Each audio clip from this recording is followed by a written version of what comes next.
Kok kita ora tau roh piye carane mencintaine umat ning Kanjeng Nabi Muhammad sallallahu alaihi wasallam. Mulane masyhur teng Twitter niku masyhur. Dan ini bisa dikonfirmasi tapi masyhur. Cerita ini saya tidak bilang sahih tapi masyhur. Sayyid Muhammad itu pernah mukasafah di makam Rasulullah. Ketika ada satu kelompok saf awal, Sayyid Muhammad tanya, "Man hum ya Rasulullah?" Qal hum ashabi. Saf kedua masih hum ashabi. Tapi wa mi warohi aswidatun azimah. Ada kelompok yang lebih besar, banyak sekali. Terus Sayyid Muhammad tanya, "Man hum ya Rasulullah?" Qal hum al-Indonesian. Itu orang-orang Indonesia mencintai saya. Ketika beliau sadar, sampai beliau bilang saya mencintai Indonesia. Ternyata apa? Maulid di Indonesia itu yang bertato saja muludan. Itu tidak ada di negara lain. Saya ngerasa sholat pun muludan. Berarti belum ada orang mencintai Nabi kayak orang apa Indonesia. Sampai kiai pertama yang terima cerita itu, bareng ngecek, waduh, sing tatonan deh muludan. Ya kita tidak pernah tahu cara mereka mencintai Nabi. Tapi saya pastikan di kitab-kitab itu ada riwayat Nuaiman itu pemabuk. Tapi dia ini mau mabuk yang terminal, mabuk ngarepin Nabi. Ya ditakzir benar. Nah itu kita tidak pernah tahu. Kowe kan gak ditakdir ngono lho, kowe aja mikir awam dhewe, kowe ora ditakdir dadi wong iku. Lah makanya ya soal munafik ning zaman Nabi iku munafik bodoni wong sing jelas bener. Sementara wong sing bodoni kita iku bodoni wong sing ora jelas. Misalnya kita jadi kiai untuk duit proposal, untuk duit salam template, kan ya ora jelas niate sing ngekek iku piye. Lah terus kowe dibodoni wong, ya anggap ae khusukmu kadang bodoni wong, solem ya yes. Lan iki Hamid Pasuruan tau nangis ngendikan ngeten. Sowan teng Mbah Khalil niku pengasuh Pondok Sidogiri. Itu walhasil Pak Hamid itu sowan Mbah Khalil, kula niku soleh-soleh kula piyambak ujug-ujug dadi pangeran. Jadi kamane kan Pak Hamid itu orangnya soleh, khusyuk. Beliau soleh, alim, istiqomah jamaah, istiqomah sholat qobliyah ba'diyah. Tapi setelah terkenal khusyuk kan ya orang sowan, terus ngasih uang, ngasih macam-macam.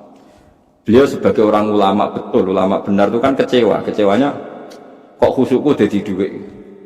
Karena Mbah Hamid raruhin, cara kita orang nggak benar kan, wah ini bagus lah kan gitu. Tapi beliau tuh nangis sowan Mbah Khalil.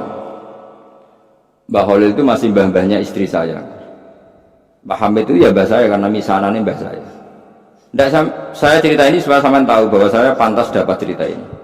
Karena Kiai Hamid itu misanannya mbah saya, kan orang Lasem. Dalam sing disuwani itu mbah-mbahnya istri saya, Mbah Khalil. Jawab ya iku urusanmu ya, jawab Mbah Khalil iku urusanmu. Makanya tidak ada ulama kecuali dua sikap sinis sama umat supaya jagani tidak semua kesolehan itu gak jadi duit. Makanya kayak seperti saya roh Mbah Dimyati Pandeglang itu tidak kaget, tidak mau nemuin tamu, beliau hanya sholat jamaah ketemu tamu mau liwat tok. Banyak ulama yang sinis itu jangan kira sinis malah buat dalili fali krim doifahu ilmu saya amatir.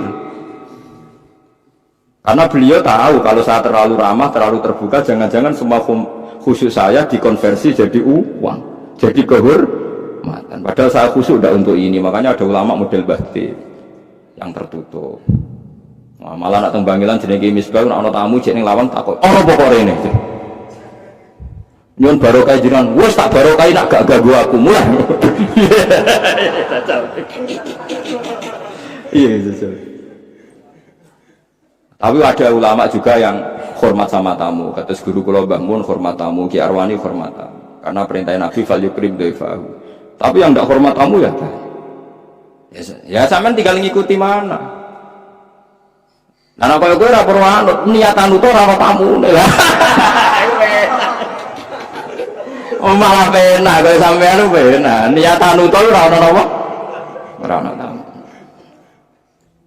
Jadi ulama itu banyak, Anda boleh milih, kefiahnya boleh milih. Tapi yang jelas khusyuk nak ditenani tetap jadi duit.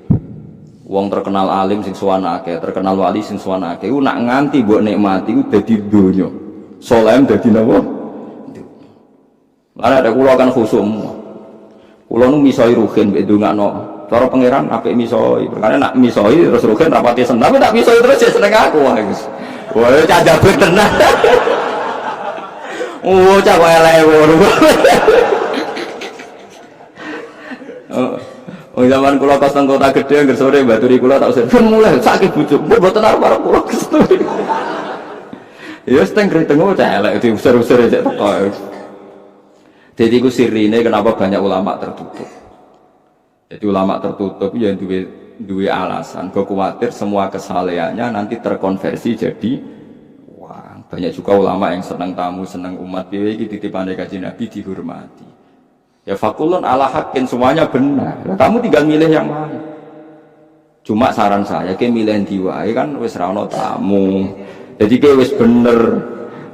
Perkara nek salehmu aman rada tidur, we alhamdulillah. Tapi kadang dadi hasud, lha iku musibah.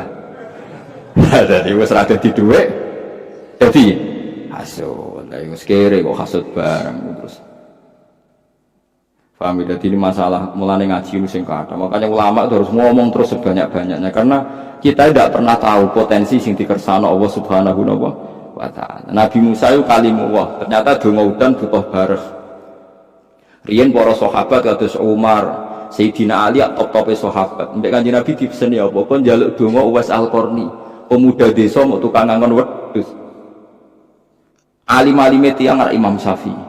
Niku anggar sumpek goleki kancane jenenge Saiban Ar-Ra'i. Saiban alim-alim wong penggaweane ngangon wedhus. Imam Syafi'i dadi qadhi, dihormati mbek raja, ahli fikih formal. Mulya urip Imam Syafi'i. Tapi nak sumpek goleki Saiban Ar-Ra'i. Mereka anggar kabeh kiai kok duwe dhuwit mulya, kok wong mikir wajar kaya tenanan mulang lah, apa-apa terjamin. Tapi nak kiai melarat kabeh, ya repot. Nanti men seneng sholat, lah iso buka toko nyerah harus dibuka. Artinya sama-sama bisa disalahkan. Kok nak kiai sugih yang mulang jare mergo duwe dhuwit, kiai melarat sregep mulang ya pancen ra buka toko nyerah dhuwit. Sama-sama bisa digugat. Makanya Allah bikin nabi macam-macam. Ono sing Nabi Sulaiman sugih blegedu. Ono nabi melarat gudiken, nabi sinten sapa? Ayo. Nabi Nuruhan ini. Wah apal ya, bangsa nabi melarat-melarat itu apal. Kelirune ndek nabi aja pada akhirnya akan kaya. Lah dene ra iso niru sing pada akhirnya iku. Saiban Ar-Ra'i ini alim-alim tiyang niku Imam Syafi'i ketika tanya jawab sama Saiban Ar-Ra'i itu sampai muridnya itu tersinggung. Saya baca ini di Ihya di beberapa kitab dan di Takwiyah ketika saya ikut majelis muashalah Said Umar Hafid di Langitan. Itu beliau ketika cerita ini. Tapi cerita ini masyhur, final ulama memang masyhur. Itu Saiban Ar-Ra'i ditanya. Sampai muridnya Imam Syafi'i tersinggung, misluka tasalu hadzal badi. Alime jenengan kok takok wong bedu? Mereka mengene ngon wedhus, ya wong kumuh. Bareng muridnya ngerti dialek Imam Syafi'i ditakoki Imam Syafi'i cara kowe wedhusmu wajib zakat ta ora padahal wedhuse mung 7 ya. Ala mazhabika am ala mazhabi cara mazhabmu ta mazhabku ala mazhabika ya nek cara mazhabku ya wajib aku dir wedhus sithik tak zakate akeh tak zakate mergo donya mesti ana syubhate apa ana syubhat ngenteni nak akeh iku mazhabi fikih amatir lho ada zakat ngenteni wedhus 40 apa nak 5 gak syubhat. Dagang ada zakatnya ngenteni nak nisab apa nak sidik gak subhat. Dunyane rukun lho sidik lah ke subhate bodoh nak jenenge donya. Lho kita kan lucu kan. Zakat ngenteni sak nisab, lho apa nak sak nisab gak ono subhate. Paham sih kalau maksud. Akhirnya muridnya Mas Syafi'i mulai, wih, wong kok pinter iki deh, mulai meriah. Ditake alamat alamat dabi. Ya nak alamat tapi semua dunia cek akeh sithik wajib zakat. Nak alamat tapi kan ngenteni sak nisab. Akhirnya takok apa sampai beberapa hukum. Tiap ditakoki angger ditakoki alamat tapi ka alamat tapi. Alamat tapi ka madzhab piye terus diterang. Terus akhirnya mulai terus muridnya lagi ngerti. Masya Allah cerita jebul Imam Syafi'i di kanca walim tukang ngono. Ya karena kita tidak pernah tahu. Jangan-jangan kita ibadahnya sholat istiqomah jamaah mergono santri urip mapan. Jangan-jangan tak rono santri gak sregep nopo jamaah.